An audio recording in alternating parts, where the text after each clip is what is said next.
جی، آج ابھی آپ تک یہ جو ہے خبر پہنچ چکی ہوگی کہ توشہ خانہ کیس میں سابق پرائم منسٹر عمران خان صاحب کی جو ہے گرفتاری ڈال دی گئی ہے۔ اس کی بہت بڑی وجہ یہ بھی ہے کہ جو کہ بہت سارے لوگ یہ کلیم بھی کر رہے تھے کہ عمران خان صاحب جو ہیں وہ اس بات پہ ایگری نہیں ہو رہے ہیں کہ وہ کسی بھی قسم کی کوئی بھی جو ہے وہ ڈیل مان لیں، یا ان کو کہا جا رہا تھا کہ وہ کچھ عرصہ کے لیے بشرا بیگم نے ان تک یہ پیغام پہنچایا ہے کہ آپ کچھ دیر کے لیے لندن چلے جائیں، اس کے اوپر بھی وہ ایگری نہیں ہوئے ہیں، جس کے یا شاید یہ بھی کہا جا رہا تھا کہ شاید ان کی سائفر کیس میں اتنی زیادہ دیر تک جو ہے وہ گرفتاری برقرار نہ رہ سکے اور ان کو ضمانت مل جائے آنے والے دنوں میں، تو ان کو توشہ خانہ کیس میں گرفتاری ڈالی گئی ہے تاکہ ان کو مزید جیل میں رکھنے میں آسانی ہو سکے۔ اور اس کے ساتھ ساتھ یہ اس بات کا بھی ثبوت ہے کہ ابھی تک عمران خان صاحب جو ہے وہ اور ان کے جو ووٹر اور سپورٹر ہے، اس کے جو سینٹیمنٹس ہیں وہ ابھی تک قابو نہیں آ رہے ہیں۔ ان کا ووٹر اور سپورٹر بہت اگریسولی ابھی بھی عمران خان کے ساتھ جڑا ہوا ہے، اولدو کہ پارٹی کے تمام بڑے لیڈران کو جو ہے وہ پارٹی سے الگ کر دیا گیا ہے، لیکن اس کے باوجود جو ہے پاکستان کا جو عوامی رد عمل ہے وہ عمران خان کی سپورٹ میں بہت اگریسولی ابھی بھی قائم دائم ہے۔ اور دوسری طرف کہا جا رہا ہے کہ ہمارے ذرائع نے یہ کنفرم کیا ہے کہ تحریک استحکام پارٹی والوں نے مزید ہمارے جو اقتدار کے طاقتور حلقے ہیں ان کو کہا ہے کہ ان کو مزید 6 ماہ چاہیے، اور 6 ماہ کے اندر اندر جو ہے وہ پی ٹی آئی کا جو ووٹر اور سپورٹر ہے یا اس کی جو اسٹرینتھ ہے اس کو گریب کرنے میں پوری طرح سکسیسفل ہو جائیں گے۔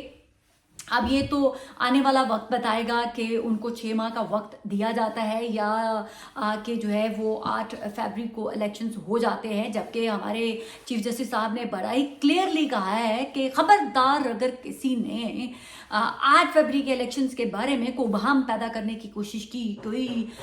قیاس آرائیاں بھی کرنے کی کوشش کی، بلکہ انہوں نے تو یہ تک بھی کہہ دیا تھا کہ خبردار اگر کسی صحافی کو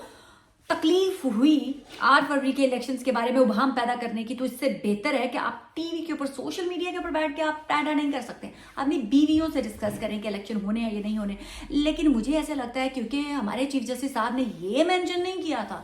کہ کمارے کیا کریں یا جن کی بیویاں نہیں ہیں وہ کیا کریں، یا وہ ہمارے جیسی صحافی خواتین جن کی کوئی بیوی نہیں ہے وہ کس سے ڈسکس کریں، تو مجھے ایسا لگتا ہے کہ ہم کسی بھی قانون کے دائرے میں نہیں پھنسیں گے، تو لہٰذا میں گریسفلی اس چیز کو ڈسکس کر سکتی ہوں کہ اگر ہمارے چیف جسٹس صاحب سے میرا سوال ہے کہ اگر 8 فروری کو الیکشن نہیں ہوتے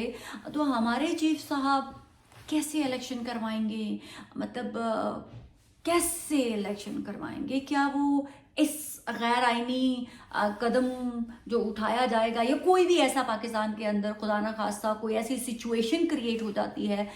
کسی سیاستدان کی کوئی ڈیتھ ہو جاتی ہے خدا نہ خواستہ، یا کوئی ہمارا جو دشمن ہے وہ ہمارے بارڈر کو ہیٹ اپ کر دیتا ہے، تو تب ہمارے چیف جسٹس صاحب کیا کریں گے؟ کیونکہ انہوں نے ابھی کہا کہ میں غیر آئینی جو ہے وہ کسی کام کی حمایت نہیں کروں گا، ہاں اب یہ جو غیر آئینی طور پہ یہ جو انٹرم سیٹ اپ آگے بڑھ گیا ہے میں اس کو کڑوا گھونٹ